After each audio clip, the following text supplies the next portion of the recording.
Monsieur le Président, chers collègues, ces dernières semaines, le mouvement des Gilets jaunes a mis en lumière la problématique du pouvoir d'achat.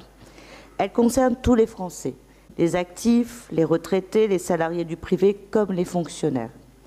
En effet, le pouvoir d'achat stagne selon l'INSEE depuis 10 ans, alors que la part des dépenses contraintes augmente, les foyers, les loyers, les frais de transport, les dépenses énergétiques, etc.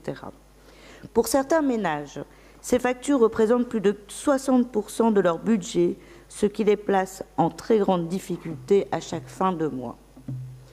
Le sentiment d'injustice est loin d'être infondé. Les efforts demandés aux contribuables sont clairement inéquitables.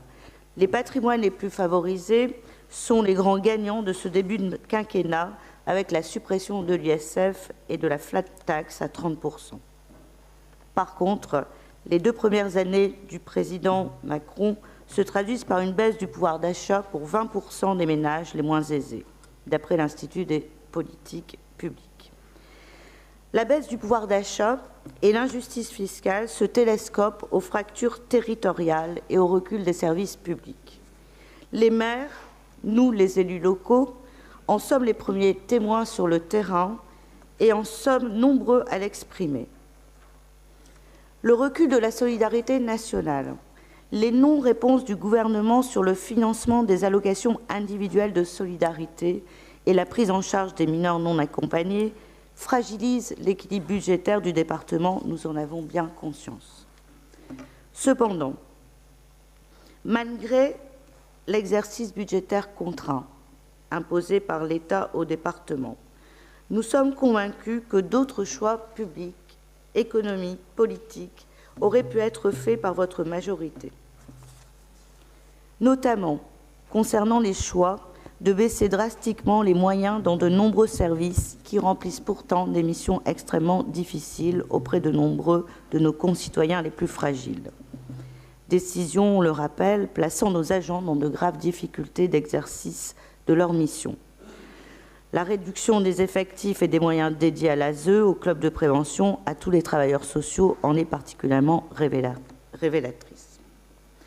Dans le Nord, les contribuables locaux, ménages et entreprises, vont acquitter sur ce mandat 400 millions d'euros supplémentaires, hors effet de base, au titre de la taxe sur le foncier bâti, pour moins de dépenses publiques et donc moins de services publics. Parallèlement à ce manque criant de moyens que nous dénonçons, nous aimerions aussi évoquer, et c'était l'objet de mon introduction, la question du pouvoir d'achat de nos agents départementaux. Le gouvernement n'a à ce jour proposé aucune mesure visant la revalorisation du salaire des fonctionnaires, ni même l'octroi d'une prime annuelle, et maintient à ce jour, bien au contraire, le gel du point d'indice. Peut-être que les choses évolueront dans les mois à venir, mais pour l'instant, c'est un état de fait.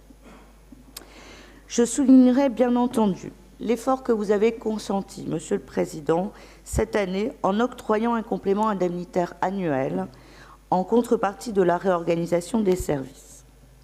Néanmoins, Monsieur le Président, ne pourrions-nous pas aller plus loin, notamment concernant le taux de promotion des agents qui passent des concours et des examens professionnels afin de progresser dans leur carrière et leurs revenus. En effet, ces taux de promotion au département n'ont fait au contraire que baisser depuis 2015. 50% de taux de promotion en 2015, 25% en 2016, 20% en 2017. Il est à nos yeux inacceptable que l'obtention de concours, d'examens professionnels, d'une véritable montée en compétences ne donne pas lieu à nomination. Passer des concours, monter en compétences, c'est aussi vouloir donner du sens à son travail, du sens à sa carrière. Le fait de n'être pas nommé crée de fait perte de sens, perte de motivation.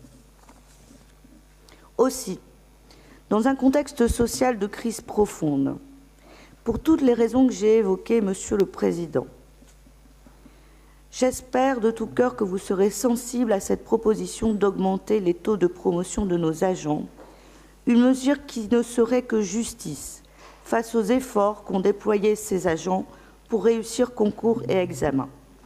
Cette décision permettrait de leur apporter un coup de pouce en termes de pouvoir d'achat, puisqu'à ce jour, rien n'a été entrepris par le gouvernement, je le répète, pour aider les fonctionnaires.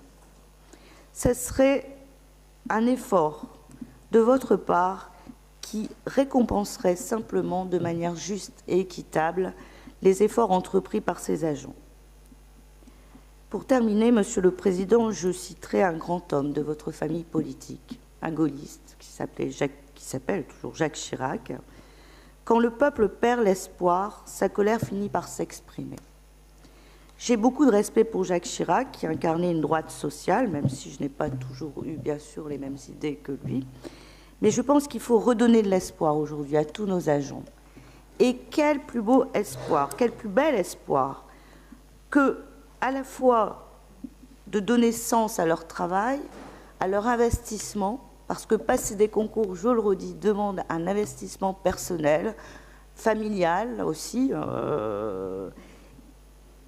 concours qu'ils ont obtenus et pour lesquels aujourd'hui ils ne sont pas nommés. L'égalité n'est jamais acquise, c'est un combat perpétuel. Monsieur le Président, j'espère que vous serez sensible à tous ces arguments. Je vous remercie de votre écoute.